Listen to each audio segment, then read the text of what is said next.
Hey YouTube, how you guys doing today? Kevin here coming at you with another video. So I put this all together, got this thing done because I got so many projects going on, guys. We got to finish up the Harvey Spooner bike, Dave's blue bike. We got to get back on the electrical on that. So I just kind of threw this thing together. I switched out the shocks from the other bike, did all that type of stuff. And I just wanted to give you guys a first look at it all done. Well, it's not first look. You guys already saw the first look. This is the first look complete. This is featuring the RX50 badge in the front.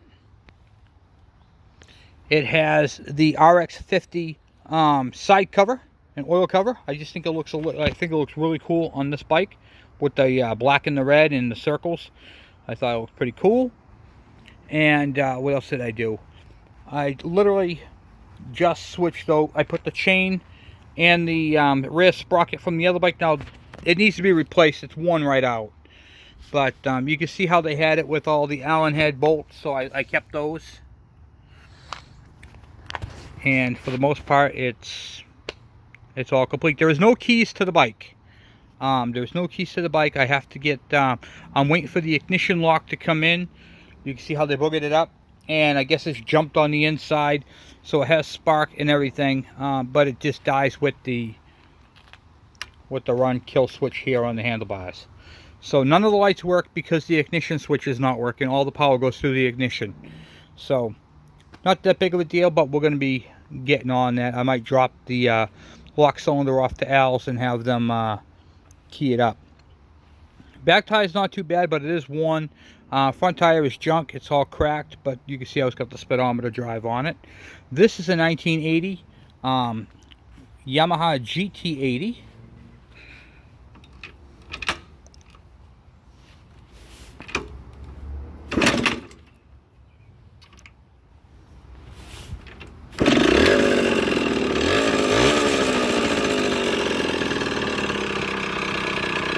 And there she sits, guys. Sounds pretty good. This has the tack drive on it. You can see the tack drive. We have to put the gauges on. So this is the one we're going to be modifying with the gauges. So you can see I put clear lines, so you can see the oil coming from the tank to here, and then going from here up to the intake. So we get that all bled out and all working nicely.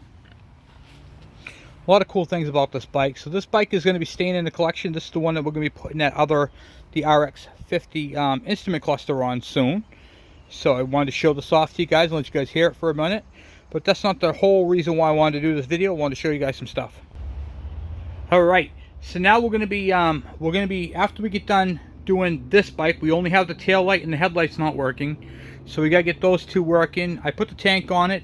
I've been working on it, just checking out some things. I got to put the switch back together on the handlebars, and hopefully this will be all ready by at least by next weekend. Not this weekend, but next weekend. This will be all done.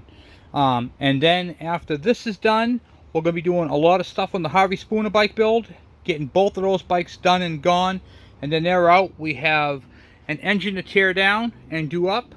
In between, we're going to be doing the ke102 build. So some things came in for it. I wanted to show you guys what those were.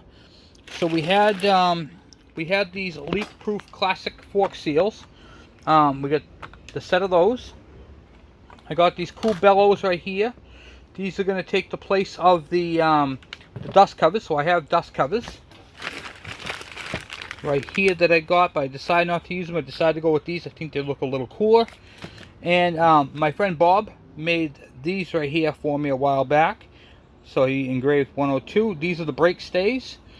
So we'll be using those as well. And I think we're going to go with this one right here. I put the bolts in. So we got the fuel line and of course the heat shrink spring on it. So we got a lot of cool green stuff for the green machine. And we're going to be installing these right here. I put the top one in, but I'm going to show you guys how to do the bottom one. It's the same on the top. And then these are the roller bearings right here from All Balls. So these are going to be a little nicer on the neck. And we got to install the lock. The bottom bearing, which is not installed, not even the cup. So we'll be doing that part. And then, of course, modifying it. And I want to get all that together so we could put this on. So this whole cluster is going to go on the bike with the wiring harness. Now we have a donor bike that is been given to us from a fellow subscriber. You guys remember Michael's bike? We did his ke100. He gave me his parts bike, this ke100. So we're going to be rubbing the electrical harness and many other pieces out of this. We're going to clean it all up, work on it. It's got the proper neck lock and the ignition lock. So we're going to be using a lot of parts from this bike to work on that, including the neck. So we have to get that off, clean it up, paint it, so we can go on to this particular bike. So all the parts from the front steer, the steering stem, all those parts are going to come from this bike, and from this bike are going to go on to this one. So we'll be doing that in this week. There's our expansion chamber right there that came in, so we'll be using that expansion chamber on the ke102 build. We got the shocks from that bike, and we're going to be doing a video on the seals and performance in those shocks and making them perform a little better than factory. Just a couple little tips and tricks on that. And pretty much that's it, guys. That's what I got for you for right now. I've been working my butt off, cleaning up the shop, getting it all prepped up, getting it all cleaned up. Got another toolbox. Getting the bench cleaned off. I have the white bike, the ke100 motor underneath that bag right there for that motor, for that bike. The one that we got to do the fix the back frame. So we have a lot of stuff, guys. We have a lot of stuff, and I have just been organizing like crazy. It's just been maddening how much I've been putting away, hanging cables and stuff from the ceiling. I got my cylinders all up in there. I got extra cranks and pistons and what have you. So I have legit been just going crazy, building, hooking things up, setting things up, and just really having at it, you know. So getting it all together, guys. It's just taking a little bit of time. So thank you guys for bearing with me on that. And so anyway, guys, I just wanted to say hi, let you guys hear that. The first start on the bike. So that's pretty much it for this for right now. This bike right here is going to be put on back burner.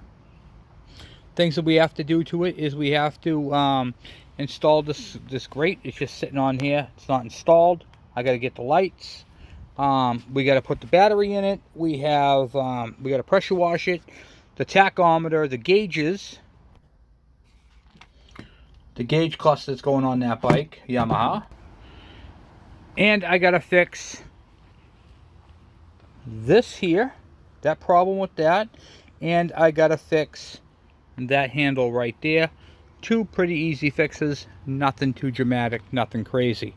And then of course I got to go through and write up a parts list of what I need: chain, gears, you know, whatever, the front tire, all that type of stuff. So I was able to put this bike together using the parts from both bikes to make one good complete bike. This is CDI, no points on this one. So this is got all the lights, all the bells and whistles for a gt80. This is going to be staying in my collection, and then hopefully we'll be doing some restoration videos in the near future, so you guys can get to see what's going on. And I'm going to be doing a video showing you guys a lot of things that are the same as Kawasaki. There are a lot of parts and pieces on this bike that are wear items, breakable items, that are the same as Kawasaki. And I'll be doing video on that as well, showing you guys, which I like to do. I like to show you guys what bikes, models are compatible with other bike models. And yeah, so you guys get the idea. So I figured I'd show it off to you guys. Tell me what you think. And before I go, I need you guys' opinion on a shock setup. Well, hold on, I'll be right back. I'll go grab them. Okay, so these are the factory shocks that are on there right now. And then I have the shocks from a Yamaha RX50, which also hold up a full-size adult. Pretty strong shocks as well. See if I can pan it out. I don't know which one I was thinking of using. That one. Well, that one. So this is the RX50. So if you can comment either GT80 or RX50, that would be great. Get some opinions on there. And I was going to do this to the other bike. Everybody wanted to keep it the factory one, but I'm like, you know what? I got a lot of RX-50 stuff on here already. I got the cover, the front badge. We're going to have the gauges. We got the tack drive. So, you guys know me. I really don't care about factory stuff or what it came with. I want to make it personal.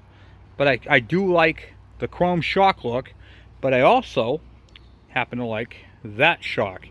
So, let me know what you guys think in the comments below. And once again, if you guys haven't already, hit that subscribe button and the bell icon so when I post a video, you guys get it. Well, anyway, guys, I'm off for now. Thank you for watching. I'm out.